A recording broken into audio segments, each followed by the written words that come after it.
Welcome everybody to another episode of Cooking with Mario. I'm Mario DiMartino. I own the Newburg Deli in Nazareth, Pennsylvania, and now our new location in Easton, across from Easton High School, William Penn Highway. Welcome to another episode.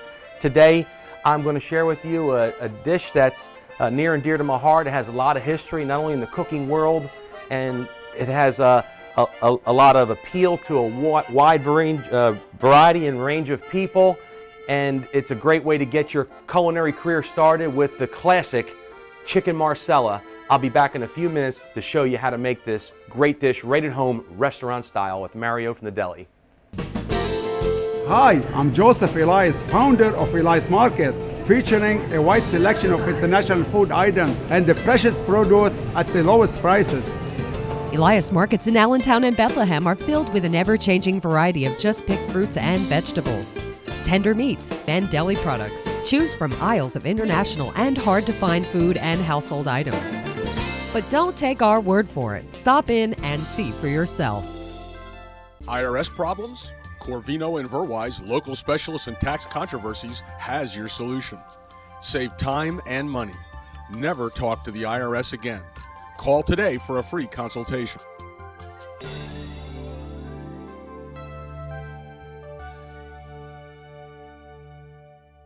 Chicken Marsala. What an awesome dish. You know, how old is this dish? I don't know, but history tells us somewhere around a couple hundred years old. It's predominantly an American-Italian treat that started 150 plus years ago. Very simple to make. Lots of variations of chicken Marsala in the industry, no matter where you go. For me, the Marsala has a special place in my heart and cooking history. You know, years ago, I moved to the Lehigh Valley after serving a tour in the Marine Corps back in 1990, and I was looking for a job. And, you know, I stumbled across this restaurant, and they told me to audition.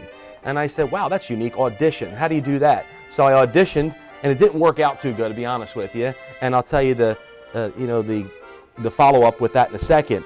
But, you know, here's our ingredients. We've got beautiful chicken breasts. I have a whole chicken breast I sliced down about 1/4 inch, you know, and you want to remove any kind of the membrane or fatty part of the chicken, and just the most delightful part of the chicken you want, the pure flesh. We have some beautiful curly parsley.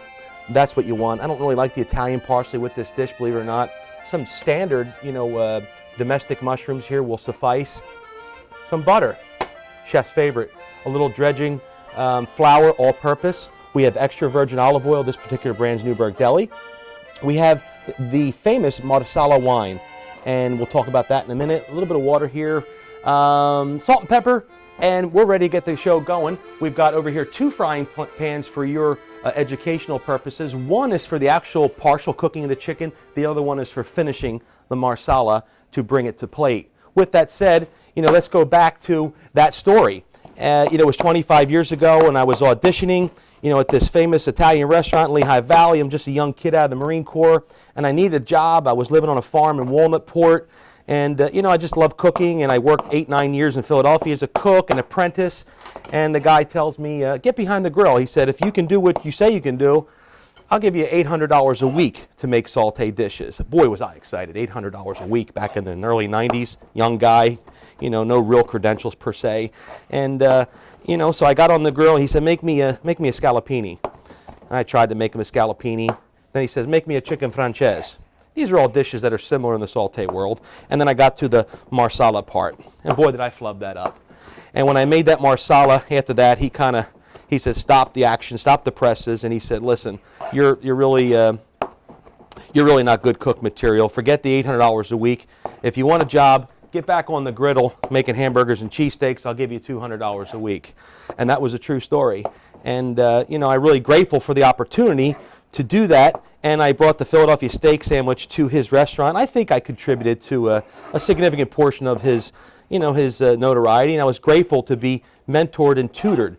So some fine Italian chefs from Sicily and Abruzzi came in over the course of the next couple of years, and they taught me some nice dishes, and this is one that I just cherish. So with that said, we're going to get our chicken breast, beautiful 1/4 inch breast, and we're going to dredge it right in that flour. Lightly coat in the flour. Once you coat it in the flour, then at this point you're going to lightly pepper it while it's in the flour. And why? because you're going to forget to do that when it goes in the pan. We're cooking for 4 today. This is an inexpensive meal, with the exception of the Marsala wine. You know, it can run you about $10 to $12 for a bottle. You should be able to get at least 3 dinners from it for domestic use, you know, home use. But you know, if you're commercially, you know, you might use the Marsala a little quicker. So I'm going to cook off 4 or 5 pieces of this breast. A little bit of pepper, maybe one more. And when you're cutting that breast, it's really important to really be consistent with the thickness of your breast, because you're going to have different cooking times, and that could lead to a boo-boo in your process. Someone could get a pink piece of chicken, and someone could get a burnt piece of chicken. On occasion, you'll get a piece of meat at the end. It's kind of like the outer piece of the chicken. I don't find it very favorable. This part here, where it's got the smooth membrane on the outside, it tends to not want to work properly. So you want to get a beater, and you want to tenderize that outward piece of chicken. Look at the divots it puts in that chicken. It breaks up the muscle, and it makes it flat and ready for the frying application. So that's one thing you want to do. Let me wipe my hands here. Typically, when you're touching chicken, obviously, you want to you wash your hands accordingly. Just for filming purposes, I got a sterilized rag there, and we'll move forward. Okay, now the next part is get your parsley, and you've got that chopped nice and fine. Regular domestic onions, roughly 3/8 of an inch. 3/8 of an inch like that. So the Marsala, you know, it goes back to Italy, obviously. The Marsala is a wine. It's a sweet dessert wine. Its origins come from, you know, the southern part of Sicily. You know, it's in the Marsala region. And, you know, it wasn't really famous until, believe it or not, an Englishman by the name of John Tyler in the late 1700s decided that he wanted to import this wine. So he went to Sicily, contracted with the local Italians, and brought the wine to England because it had sherry-like qualities to use for cooking as an aperitif, and even to sit around just eat French cheeses and drink this, you know, beautiful Marsala wine. And it just was so unique compared to the other stuff they've been using. So make a long story short, there's about 2 or 3 companies in the world, predominantly from Italy, that dominate the Marsala industry. A lot of other countries make Marsala wine. You can get it from Peru, Argentina, and even domestic manufacturers in the United States. So we're going to get some butter, and we're going to put in that one pan to the left. Remember I told you there's a pan to the left that has a specific purpose to it. Lots of nice butter there. And then while we're doing that, we're going to let these mushrooms render off a little bit. You're just trying to bring them down just a little bit, so when you get done your chicken, it's all a good timing process. Now we're going to get that chicken. The goal with the chicken is not to cook it all the way. The goal with it is just to simmer it a little bit. You're gonna flash fry it. A little bit of olive oil. I have an olive oil blend. I don't use pure olive oil for this product because the flash point's not the very best. And then and the flavor factor. You don't want the olive oil to be overbearing. So we'll put 4 in there. I think we can make it with 4. So we're watching that chicken cook off. We're going to turn our other pan up because we need a high heat process for the finality of the Marsala. Now while that's cooking down, you can add a little bit, half of the parsley, to the mushrooms. You want the parsley reduced a little bit. There is a salt input here. Remember the butter has plenty of salt in it. Now the chicken's just about ready to turn. Remember, we're just looking for a slight glazing of it, or an outward cooking of the chicken, like that. You might say, well, that's awfully big pieces. And I see a lot of restaurants cook it that way. I don't like it that way. I think Marsala or chicken should be petite in its pieces, and I think it serves better, it looks better, it's more appetizing to a delicate palate. So a lot of people will use chicken stock. I've seen so many variations of adding diced tomatoes and herbs, all kinds of herbs, and we just want the robust flavor of mushrooms and that bouquet of Marsala. That is the objective in this this dish. So keep it simple sometimes. You know, we tend to overcomplicate meals, and on the cooking channels, we're trying to outdo the next guy. And how about some good old-fashioned simple cooking that Grandma used to make and some executive chefs still do. So chicken's just about ready. In this case, we're going to take the chicken out, back on a nice clean plate. Okay, chicken back on a nice clean plate, partially rendered off chicken there. And we're going to go back to the drawing board on the chicken. This is where there's a little bit of finesse involved. Turn off your frying oil. You can let your mushrooms kind of quasi simmer. It's okay to use your hands. I mean, you're at home, you're cooking. You know, one guy emailed me, say, how come you don't use gloves in your episode? And I appreciate that. I'm definitely a clean person, but man, have you ever cooked with gloves at your house? You know, this is a show, and you know, just take it for what it's worth. And you know, so I like to make it in a little angular, you know, triangular pieces like this. It just makes it more attractive.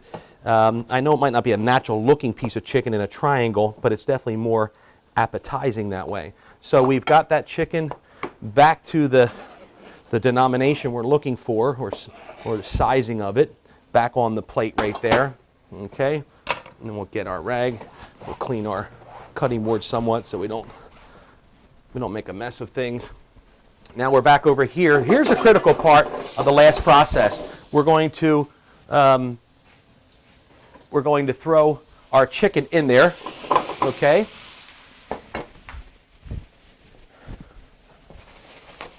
And we're going to let that reduce just a little bit.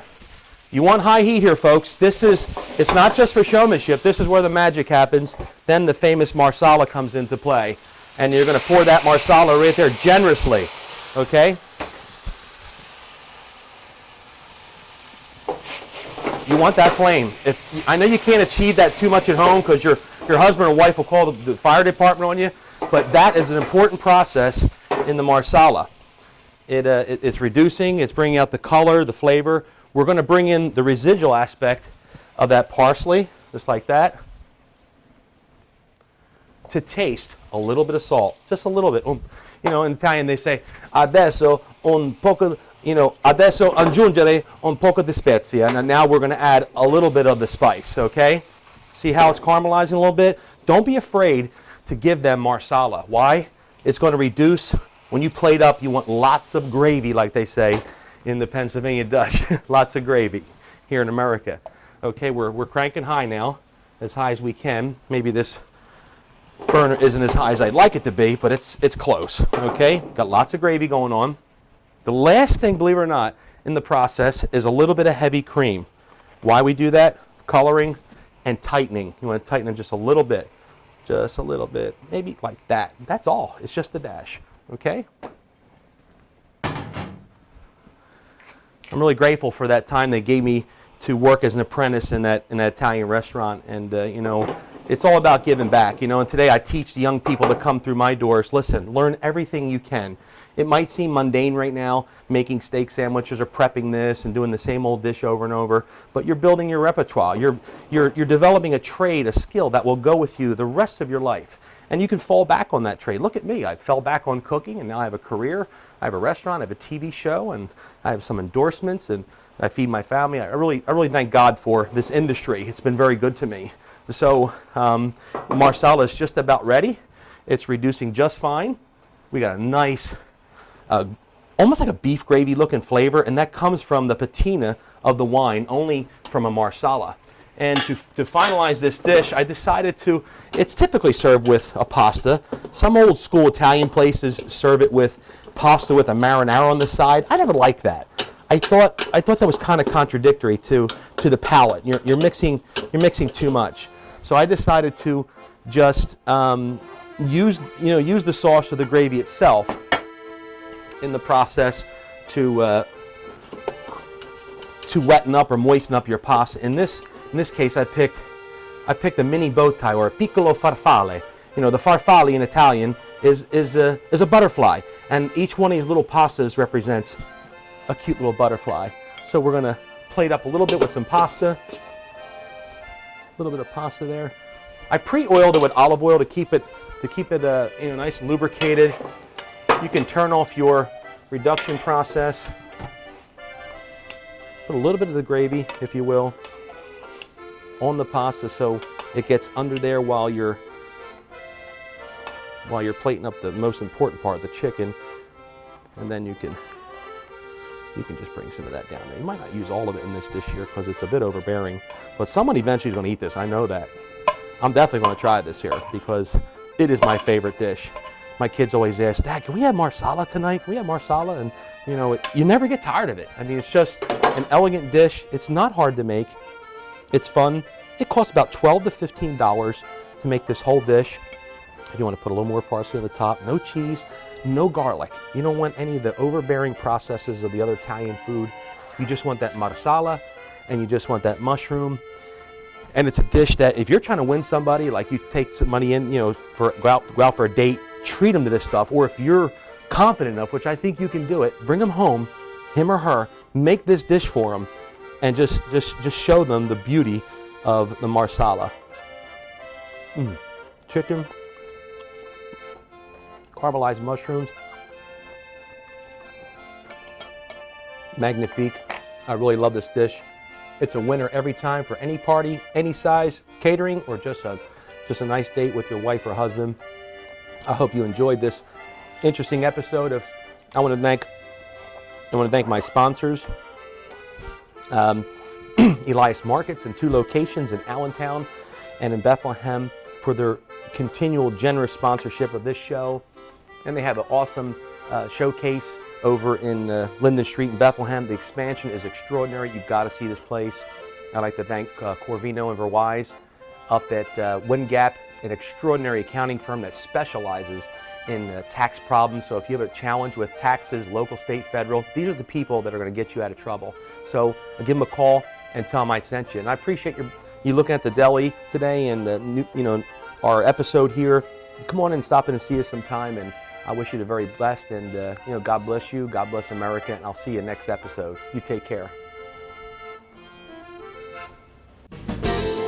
Hi, I'm Joseph Elias, founder of Elias Market, featuring a wide selection of international food items and the freshest produce at the lowest prices. Elias Markets in Allentown and Bethlehem are filled with an ever-changing variety of just-picked fruits and vegetables, tender meats, and deli products. Choose from aisles of international and hard-to-find food and household items. But don't take our word for it. Stop in and see for yourself. IRS problems? Corvino and Verwise, local specialists in tax controversies, has your solution. Save time and money. Never talk to the IRS again. Call today for a free consultation.